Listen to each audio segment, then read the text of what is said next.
Ah, una de las cosas que quiero hablar con ustedes, vamos a seguir estudiando en el libro de Juan.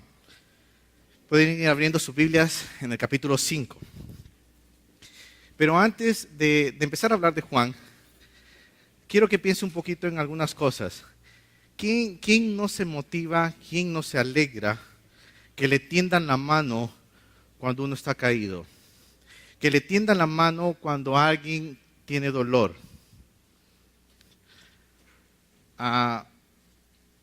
Incluso cuando muchas veces nos sentimos solos y de repente hay alguien que nos dice te ayudo.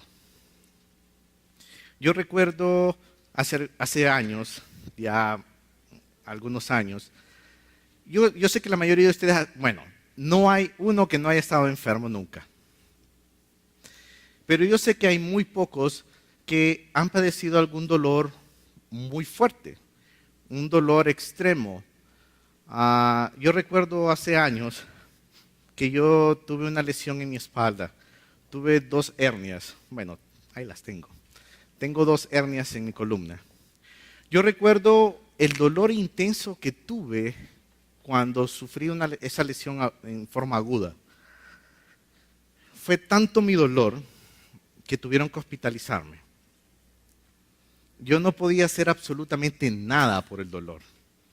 Nada, ni mis necesidades más elementales podía hacer por el extremo dolor que sentía. Incluso me tuvieron que poner morfina y tuvieron que dar somníferos para que yo anduviera tranquilo. Bueno, que estuviera tranquilo porque no podía andar. Aún así, con la morfina, yo no me podía sentar. Era un dolor muy fuerte. Médicamente, y como hombre, yo llegué a pensar, yo no me voy a levantar. Y cuando estuve estudiando este tiempo, mi cabeza no iba a caber si alguien me llegara y me dijera, hey, levántate. Mi cerebro me hace ver eso como imposible.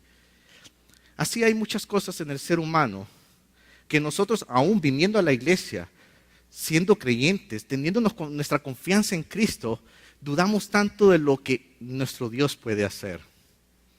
En esta noche, yo quiero hablar de que Dios levanta. Y yo quiero que usted vaya seguro de lo que nuestro Dios hace. Quiero que empecemos a leer en el capítulo 5 de Juan. Vamos a leer del versículo 1 al versículo 4 y vamos a ver algunas cosas cómo es que Dios nos levanta, de qué nos levanta nuestro Dios. Dice así Juan capítulo 5 del 1 al 4. Después de estas cosas había una fiesta de los judíos y subió Jesús a Jerusalén y había en Jerusalén, cerca de la puerta de las ovejas, un estanque llamado en hebreo Betesda, el cual tiene 5 pórticos. En estos yacía una multitud de enfermos, ciegos, cojos y paralíticos, que esperaban el movimiento del agua, porque un ángel descendía de tiempo en tiempo al estanque y agitaba el agua, y el que primero descendía al estanque, después del movimiento del agua, quedaba sano de cualquier enfermedad que tuviese. Cuando Jesús llega a este estanque, consideraríamos que Jesús vio una multitud de enfermos. Yo creería que es un pequeño escenario de lo que Jesús ve en el mundo. Un mundo lleno de enfermedad. Y una de las cosas que yo quiero hablar primeramente, nos levanta de un mundo enfermo. En los enfermos ver lo que Dios ve en el pecado. Hace años, yo estaba en la emergencia de un hospital, en Olancho. Y yo recuerdo de que eran como las 10 de la noche, estaba a cargo de la emergencia. Y era una noche tranquila. Yo recuerdo que entró un hombre con 2 policías. No se me olvida la cara de ese hombre. Ese hombre, un hombre alto, de bigote, sin camisa, trigueño, con el pelo sucio. ah, y yo recuerdo de que vienen los policías, lo agarran y ¡pum!, lo tiran a la camilla. Entonces yo vengo y le pregunto al muchacho, al señor, qué le pasaba. El hombre no me respondía, pero miraba en sus facciones una cara de enojo. Y entonces, bueno, al quitarle la camisa, bueno, no lleva los restos de camisa porque yo recuerdo a ese hombre sin camisa. Tenía abierta la espalda, hasta se le miraban las costillas. Entonces, yo le pregunto al policía, ¿qué hizo este hombre? Acaba de partir en tres a su papá con un hacha. Bueno, a atenderlo, empecé. Ajá, ¿y cómo se hizo esto? No, es que mire, uno de los policías trató de agarrarlo y aquel hombre en su furia, el hacha tiene dos filos, ¿se han fijado? En su furia, el hombre cuando le iba a dar el hachazo, ¡pum!, él solo se clavó el hacha. Parece de película, ¿va? Pero pasó. Y aquel hombre cayó ahí y bueno, ahí no terminó la historia. Costurando, a los 15 minutos llegan como 5 policías con su cara medio afligida y cargan sus armas dentro de la emergencia. ¿Qué pasó? Mire, doctor, apúrese porque vienen los hermanos a matar a este hombre. Eso es lo que pasa en las emergencias de nuestro país. Eso es lo que pasa en Honduras. Pero usted dirá, sí, es cierto, realmente somos el país más violento del mundo. No, esta semana me di cuenta de algo. Somos uno de los países más honestos del mundo. ¿Sabe por qué? Porque mostramos lo que tenemos en el corazón. Algunos países dicen ser culturalmente avanzados y permiten el aborto. Algunos países dicen ser, wow, superpotencias y permiten el matrimonio homosexual. Permiten niños adoptados por una pareja homosexual. ¿Qué quiero decirles? No, que hay otros iguales. No. Lo que les quiero mostrar es que el mundo en sí está enfermo. El mundo en sí está lleno de pecado. Y Jesús, quizás en ese momento, al ver ese estanque de Betesda, vio lo que ve en el mundo. Un mundo enfermo. Entonces, cuando miramos que nos levanta, miramos que son muchos los enfermos. Dice que había una fiesta y en esa fiesta era una fiesta judía. Algunos piensan que era el Pentecostés, otros piensan que era la Pascua, pero era una fiesta. Independientemente de la fiesta que había, la gente era un lugar concurrido. La Biblia no me dice de que estaba lleno de personas ayudando a los enfermos. Me dice que era un lugar que estaba en una de las entradas y donde había muchos enfermos y nadie ayudándoles. Esto me hace pensar un poco. Yo sé que ustedes y yo estamos conscientes de que hay un país con necesidad de Cristo, ¿cierto? Sí. Y uno pregunta, ¿no estamos haciendo a veces como esa multitud indiferente a la necesidad? Estamos convencidos de la maldad, estamos convencidos de la enfermedad y nos cuesta compartir el evangelio. Nos cuesta ser conscientes de que el que está a la par mía está enfermo. El que está en mi trabajo a la par necesita a Cristo. El que está en mi vecino necesita a Cristo. El que está en donde sea que yo tengo contacto, lo que necesita es a Cristo. Norberto oraba por las personas que no tienen a Cristo. Era increíble la multitud indiferente a la necesidad de estas personas en ese estanque. Yo me imagino muchas veces llamando uno de nosotros a nuestro líder y diciéndole, hey, enséñame a compartir de Cristo. Pero no pasa eso. Yo creo que más llaman para pedirle el teléfono de Norberto o del pastor para que vaya a compartirle. O del líder. ¿Hasta dónde nosotros estamos preocupados por saber cómo compartir de Cristo? Yo más de alguna vez Les he dicho que vamos a llegar al reino de los cielos y Dios no me va a preguntar, ¿por qué no le dijiste a Pavel que fuera a compartir? Si tanto me conoces, ¿por qué no pudiste decirle a otro que me conocías? Si tanto me amás, ¿por qué no pudiste decirle a otro cuánto te amo? No tienen que ser teólogos para compartir de Cristo y para ser conscientes de la necesidad que hay. Algo que siempre he dicho es, si usted cree que está creciendo en Cristo y no tiene la necesidad de compartir a Cristo, es una de las mentiras y engaños más grandes que puede estar ocurriendo en la vida de un creyente. Porque usted no está creciendo. Entre más crecemos en Él, mayor necesidad va a haber de compartir a Cristo. Esa es una regla. Otra de las cosas que miramos es que son muchas las enfermedades. Cuando miramos paralíticos, cojos, ciegos, de todo había ahí. Hay de todo en este mundo. Hoy en la iglesia, hoy aquí, hay personas cansadas de muchas cosas. Cansadas físicamente, cansadas de situaciones en su trabajo, quizás con dolor, con enojo, con amargura, con tantas cosas que uno está cargando. El problema no es tanto en definir cuántas enfermedades, sino el llegar a la conclusión, estoy enfermo. Y esto, cuando yo pienso en tantos problemas que hay, me lleva al siguiente punto. Cuando miramos que esta multitud, ¿qué era lo que quería? Entrar a un estanque. Son muchas las esperanzas de esas personas. Todo el mundo viene y llegaba a ese estanque con un objetivo: llegar y meterse cuando tuviera movimiento. Las iglesias no están llenas hoy buscando milagros. No hay iglesias a reventar porque están esperando que se les solvente un problema económico, que se les solvente algún problema.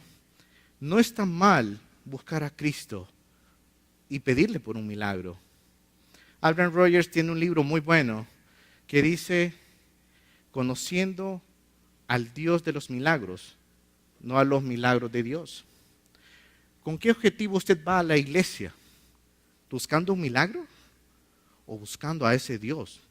Ahora, creo que Kit predicaba una vez que no sabía si orar porque le quitaran el trabajo, porque nomás tenía trabajo, la persona no volvía, ¿recuerdan? Hey, aquí está. Sí. Ok, entonces, muchas veces llegando a una conclusión, yo creo que mucho tiene que ver la motivación con la cual llegamos. Incluso usted puede estar recibiendo discipulados, usted puede estar involucrado en la iglesia y aún así con una motivación equivocada. Por eso es que cuando se solventa su situación, usted baja, usted se desanima. ¿Por qué? Por las motivaciones equivocadas. Estas personas estaban ahí esperando un milagro. Cuando algo que yo recuerdo que alguien me decía, cuando compartas a Cristo, siempre explica y decir que no busquen, no se rindan a Dios para solventar su problema, que se rindan a Dios porque Él es digno, porque Él es Dios. Él va a hacer, Él va a obrar, seguro que va a obrar, pero Él es Dios. Entonces estas personas tenían muchas esperanzas, pero esperanzas equivocadas, en lugares equivocados. Vamos a seguir y vamos a seguir leyendo. En el versículo del 5 al 9. Y había ahí un hombre que hacía 38 años que estaba enfermo. Cuando Jesús lo vio acostado y supo que llevaba ya mucho así, le dijo, ¿quieres ser sano? Señor, le respondió el enfermo, no tengo quien me meta en el estanque. Cuando se agita el agua, entre tanto que yo voy, otro desciende antes que yo. Jesús le dijo, levántate, toma tu lecho y anda. Y al instante aquel hombre fue sanado y tomó su lecho y anduvo. Y era día de reposo aquel día. Una de las cosas es que Dios me levanta de mi condición. Y cuando hablamos de mi condición, es bueno ver que Dios me va a levantar a pesar del pronóstico que yo tenga. Este hombre tenía 38 años paralítico, 38 años tirado. Este hombre, yo no sé si ustedes alguna vez han visto una persona que nunca ha caminado y que esté con parálisis. El término que se dice sus piernas estaban atrofiadas probablemente. No probablemente, seguramente. Sus piernas estaban delgadas, flácidas. Un hombre que probablemente tenía llagas, tenía úlceras por la posición que tenía. 38 años, 38 años así. Que probablemente, viendo de que la Biblia me dice que era un hombre, y haciendo cálculos podríamos determinar que desde su infancia probablemente estaba padeciendo este problema. Algunos historiadores se atreven a decir que lo que tenía era alguna poliomielitis, un problema degenerativo, y no me queden viendo mal porque la polio siempre ha existido. Entonces sospechaban muchas cosas, pero en sí el pronóstico era malo. El pronóstico era, ¿qué más da? Y muchas veces nosotros pensamos así. Aún venimos y oramos y le pedimos a Dios, pero andamos siempre nosotros queriendo hacer las cosas en nuestra fuerza. Y nuestro pronóstico es a veces tan malo, pero no entendemos que no está en mis fuerzas, no está en lo que yo puedo hacer. Pero este hombre, el pronóstico no era bueno. Y miren, a pesar del pronóstico, y Dios me levanta a pesar de la incredulidad de este hombre. Este hombre, cuando llegó Jesús, Jesús le dijo, ¿quieres ser sano? ¿Qué le respondió aquel hombre? No puedo meterme en ese estanque. Se lo voy a poner de otra manera. Por ejemplo, viene Carlos. Y Carlos viene y le asuma que está Jesús enfrente suyo. Viene usted en su oración y le dice, Señor, yo no tengo para pagar la colegiatura de mis hijos. Y viene Jesús y se acerca y le dice, te voy a becar a tus hijos. Y usted le dice, no Señor, lo que yo quiero es que me aprueben un préstamo del banco. Es la misma idea de esta persona paralítica. Dios le estaba ofreciendo ser sano, pero aquel era tan bloqueado en sus ideas que dijo, no, lo que quiero es meterme a ese estanque. ¿No somos así nosotros? Dios nos está dando la vida eterna, Dios nos está dando una vida con Él, pero nosotros siempre, aún en nuestra necesidad, queremos las cosas a nuestra manera. A pesar de la incredulidad, Dios le dice, levántate.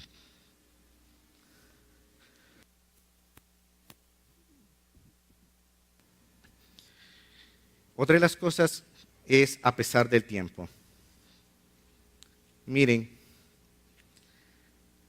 eran 38 años lo que este hombre llevaba tirado en el piso. Era una fiesta judía. Como quien dice, todo el mundo anda ocupado, todo el mundo anda ocupado y todo el mundo anda en sus cosas. Y todavía, vamos a ver, era día de reposo. ¿Qué esperanza podía tener este hombre? 38 años, un día más esperando. Cuando menos los esperó, Jesús llegó. Jesús, Dios, puede tomar su tiempo en obrar en tu vida. Puede tomarse su tiempo, pero jamás, jamás, jamás va a llegar tarde. Él va a obrar. Este hombre, ¿cuánto esperó? Y en el momento menos pensado, Dios le hizo el milagro y le dijo, levántate. Y este hombre se levantó. De una u otra forma necesita a Cristo usted hoy. No se vaya. Porque usted no es un enfermo terminal. Usted es un enfermo, si no tiene a Cristo, con esperanza de salir y levantarse. Hablando de esto, es bien importante que usted entienda algunas cosas. Y yo quiero hablar de algunas características de los milagros, ya que estamos viendo un milagro acá. Una de las cosas, la primera cosa de los milagros, voy a parar un paréntesis aquí, es que los milagros son por gracia. Los milagros son porque Dios quiere hacerlos. Los milagros no son por cuánto usted va a la iglesia, por cuánto dinero da a la iglesia. No son porque un profeta le dijo, no es porque alguien le declare que le van a hacer algo. Dios hace las cosas simplemente porque Él quiere hacerlas. Dios obra porque quiere. Dios ha restaurado su hogar porque le ama y quiere hacerlo. Dios le ha sostenido, ha cuidado a sus hijos porque quiere. Dios obra de maneras maravillosas porque quiere. No hay nadie ni nada que le pueda doblar el brazo a Dios para hacer y que Él obre como Él obra. Otra cosa importante de los milagros es que son completos. Este hombre se paró. Y este hombre cuando se paró, fue hasta al templo, fue a los fariseos. Yo me imagino que este hombre andaba rebotando. Y este hombre andaba, yo no sé si hay médicos, pero médicamente, usted sin necesidad de ser médico, usted no... ¿Cómo un hombre que probablemente nunca había caminado en su vida, cómo un hombre se puede levantar y caminar? Solo el poder de Dios. Ahora, este hombre anduvo caminando. Muchas veces hay unas cosas publicitarias donde hay personas levantando personas. Médicamente se ha comprobado y científicamente se ha comprobado que lo que pasa en estas personas le llaman cargas adrenérgicas. O sea, son descargas de adrenalina que la emoción que embarga a esa persona la hace levantarse de su lecho quizás de incapacidad. Cuando ustedes ven en esos lugares donde hay personas haciendo sanidades, es probable que sí levanten a un inválido, pero muchas veces se trata de una fuerza donde el mismo cuerpo libera esa hormona, esa adrenalina y hace que la persona se levante. Pero a los minutos cae de nuevo, pero eso no lo miran. Eso usted no lo mira. Se imagina, yo no sé si acostumbran, y si acostumbran, no lo hagan, si toman esas bebidas energizantes. Y de veras, a uno lo levantan. ¿Se imagina la pura adrenalina del cuerpo? Es algo extraordinario. Y esas personas se levantan. Pero este hombre, no. Este hombre, la transformación que Cristo hace en la vida de una persona es completa. Y podemos estar seguros de que Él va a terminar esa obra que empezó en cada uno de nosotros. Me llama mucho la atención también que Él, cuando sanó a este hombre, le dijo, toma tu lecho. La emoción de este hombre era tanta que yo no sé si yo no caminar nunca en mi vida y caminar, yo me voy a acordar de mi cama. Y yo me imagino que era algo sucio, algo viejo, quizás con mal olor. Pero Dios le dijo, levántate, y levanta tu lecho. Muchas veces llegamos a Cristo y cuando pensamos en que es completo también su obra en mi vida, debemos de entender que hay cosas que tenemos que arreglar. No podemos, yo he conocido personas que llegan y dicen, yo le he pedido perdón a Cristo. Yo le pido a usted que me perdone y que me perdone la deuda. Yo te perdono, pero tenés que cumplir. Muchas veces Cristo hace su obra en nosotros, pero las cosas tenemos que ordenarlas. Hay relaciones que restaurar. Hay cosas que arreglar. Dios en su poder está con nosotros y nos guía en todas las decisiones. Cuando este hombre viene y dice, toma tu lecho, nosotros tenemos que entender que llegar a Cristo es empezar a correr una carrera que no va a ser fácil. Que Dios no va a tapar las consecuencias de nuestros pecados, sino que eso mismo Dios lo usa para hacernos crecer en Él. Y Dios lo puede hacer, sí lo puede hacer. Dios lo hace a veces, sí lo hace. Pero es interesante cómo Jesús le dice, toma tu lecho, cárguelo. Usted como creyente sabe que usted necesita arreglar las cosas y tiene que actuar. Así como cuando llegamos a Cristo, hay cosas que tenemos que arreglar y tenemos que actuar. Y por último, tenemos que son permanentes. Sabemos que la historia, y hemos visto en tantos milagros que Jesús hizo, que miramos que permaneció ese milagro. Para terminar esta parte de los milagros, quiero decirles que por eso la salvación es el milagro más grande que tenemos. Es por gracia, es completa y es permanente. ¿No es un ejemplo de lo que Dios hace? Mira al mundo y ofrece un milagro. Un milagro que vamos a ver más adelante solo Él puede dar. Seguimos leyendo entonces y vamos al versículo del 10 al 16. Y dice, entonces los judíos dijeron a aquel que había sido sanado, es día de reposo, no te es lícito llevar tu lecho y dale con la cama. Él les respondió, el que me sanó, él mismo me dijo, toma tu lecho y anda. Entonces le preguntaron, ¿quién es el que te dijo, toma tu lecho y anda? Y el que había sido sanado no sabía quién fue, porque Jesús se había apartado de la gente que estaba en aquel lugar. Después le halló Jesús en el templo y le dijo, mira, has sido sanado, no peques más, para que no te venga alguna cosa peor. El hombre se fue y dio aviso a los judíos que Jesús era el que había sido el que le había sanado. Y por esta causa los judíos perseguían a Jesús y procuraban matarle porque hacía estas cosas en el día de reposo. Entonces, seguimos y miramos que Dios nos levanta con un propósito. Dios lo pone y hay algo que hacer. Y muchas veces miramos un propósito distorsionado, definitivamente. Y hay que tener tanto cuidado cuando miramos ese propósito distorsionado. Cuando miramos a estos fariseos, ¿qué le reclamaron al paralítico? ¿Le reclamaron que por qué caminaba o por qué andaba sano?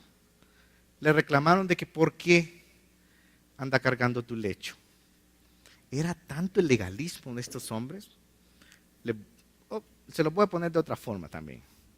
Imagínense que un ser querido se cae de un edificio de 3 pisos. Se quiebra, no hay hueso que no se quiebre. Inflamado, hinchado y aquel en unidad, en cuidados intensivos y total. Viene a las 2 semanas y de repente lo ve caminando en la casa. Y usted lo queda viendo y le dice, qué barbaridad. ¿Y la maleta? ¿Dónde la dejaste? ¿La dejaste en el hospital? ¡Qué bárbaro! ¿Cómo pudiste? Es ilógico.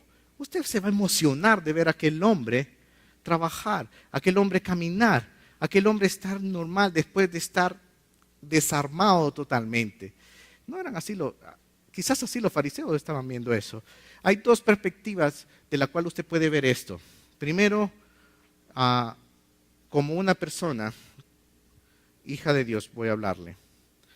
A veces andamos tan cargados por nuestro pecado, por nuestro afán, por nuestras preocupaciones, que no miramos la gracia de Dios, no miramos las bendiciones de Dios y no miramos la misericordia de Dios.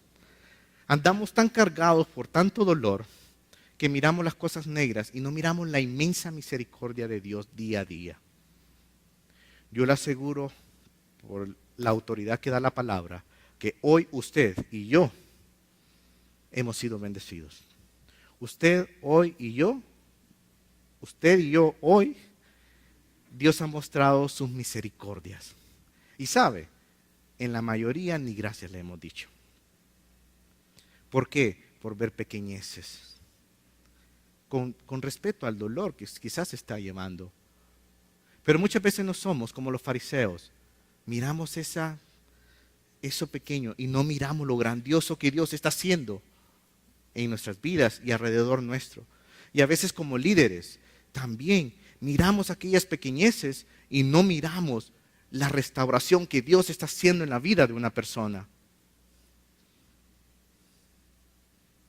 Nos dejamos llevar por cosas humanas e equivocadas. Pero hay un propósito santo también. Cuando hablamos de un propósito santo, Dios le dice, mira, lo encuentra en el templo y le dice, ok, lo ve parado, me imagino, y se acerca. Yo me imagino con aquel amor, Jesús le dice, no peques más. Algunos han utilizado esa palabra, no peques más, pensando de que este hombre quizás era un pecado oculto que tenía o un pecado o consecuencia de un pecado. Viendo la historia que miramos y analizamos en este muchacho, en este hombre, miramos que desde niño tenía ese problema. Difícilmente podemos catalogar algo y sería algo muy, muy subjetivo el pensar que era un pecado lo que lo tenía así. Yo creo de que Jesús estaba simplemente diciéndole, hey, antes eras alguien enfermo, antes eras alguien que pecaba, tu vida ha sido transformada, ha sido cambiada, y Dios le dice, no peques más.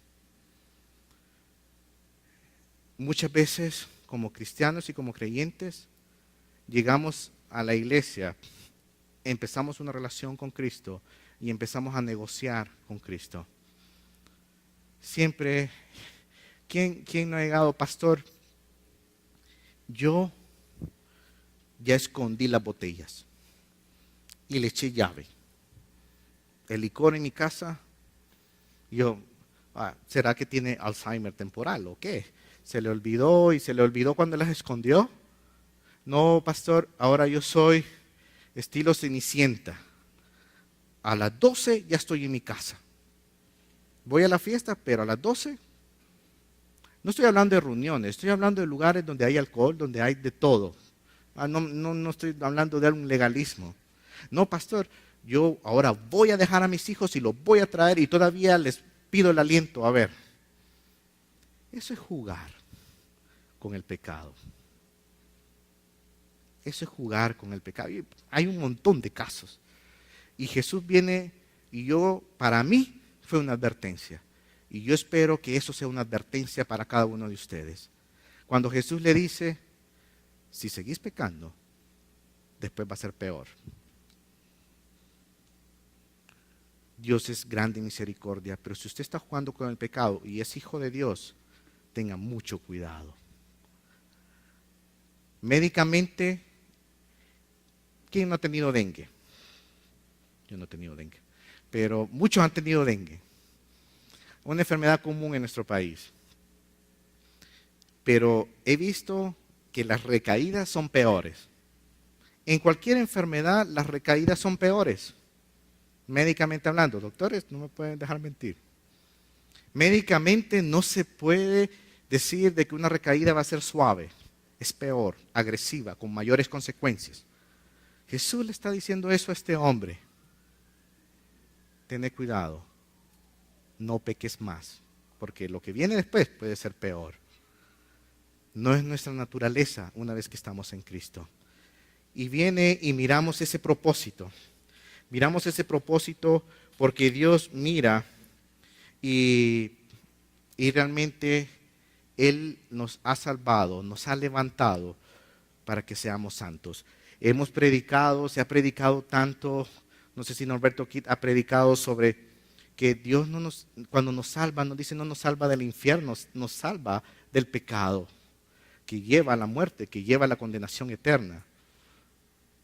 Dios, si te ha levantado con un propósito. Y vivir en santidad es disfrutar la vida. No es una vida de limitaciones, es disfrutar la vida. Por último, leemos el versículo 17 al 23. Jesús le respondió, mi padre hasta ahora trabaja y yo trabajo. Por esto los judíos aún más procuraban matarle, porque no solo quebrantaba el día de reposo, sino que también decía que Dios era su propio Padre, haciéndose igual a Dios. Respondió entonces Jesús y le dijo, de cierto os digo, no puede el Hijo hacer nada por sí mismo, sino lo que ve hacer al Padre. Porque todo lo que el Padre hace, también lo hace el Hijo igualmente. Porque el Padre ama al Hijo y le muestra todas las cosas que Él hace, y mayores obras que ésta les mostrará, de modo que vosotros os maravilléis. Porque todo como el Padre levanta, porque como el Padre levanta a los muertos y les da vida, así también el Hijo a los que quiere da vida. Porque el Padre a nadie juzga, sino que todo el juicio dio al Hijo, para que todos honren al Hijo como honran al Padre, y el que no honra al Hijo, no honra al Padre que lo envió. Una de las cosas, y por último, miramos que el que me dice que me levanta con autoridad. Y cuando miramos que me levanta con autoridad, miro un ejemplo ejemplar, una autoridad ejemplar. Una autoridad ejemplar, como Dios dice, mi Dios, mi Padre trabaja y hasta hoy yo trabajo. Una vez estaba con mi hija en los devocionales en la noche y estábamos estudiando y normalmente apagamos la luz y entre los cuartos hay una pequeña sala que normalmente le dejamos encendida una luz para que entre parcialmente luz a sus cuartos para no sentirse que quedan oscuras. En una de esas mi hija mayor me dice, papi, ¿Dios apaga la luz? Y vino a mi corazón y a mi mente el Salmo 121:3, donde dice, no se adormecerá el Dios que guarda a Israel. Y ella se lo sabe. Qué bonito es saber que ese Dios que le dice hoy que le levanta, está trabajando, siempre ha trabajado y le está buscando. Y Él no va a dormir. Él le va a guardar. Él le va a buscar. Y una de las cosas que miramos es que Jesús no le va a pedir algo que Él no haya padecido. Jesús ha padecido todo lo que nosotros pudimos haber padecido. Hebreo 10 me dice que ni siquiera hemos padecido hasta la sangre por el pecado. Y no lo vamos a hacer porque Él ya lo padeció. Nunca vamos a padecer más que Cristo. Pero Él ya pasó y sufrió. Él es un ejemplo. Como dice 1 Pedro, para esto fuimos llamados, para seguir sus pisadas. El ejemplo lo dio. Y también miramos que es una autoridad única. Miramos que Dios le dio la potestad y el poder de levantar muertos, de resucitar, de dar vida. Él es el único que puede levantarlo. No hay otra opción. Y es cuando decimos que es absoluta. Dios le ha dado el juicio a Él. Hay personas que dicen, yo no quiero nada con Dios. Pues van al castigo eterno. ¿Y saben qué es lo paradójico? O que aún en el infierno van a doblar rodillas y van a honrar a Dios. Yo hoy le quiero decir que ese Dios maravilloso que nos levanta es fiel y es poderoso y sabe cómo levantar. Vamos a orar y vamos a terminar.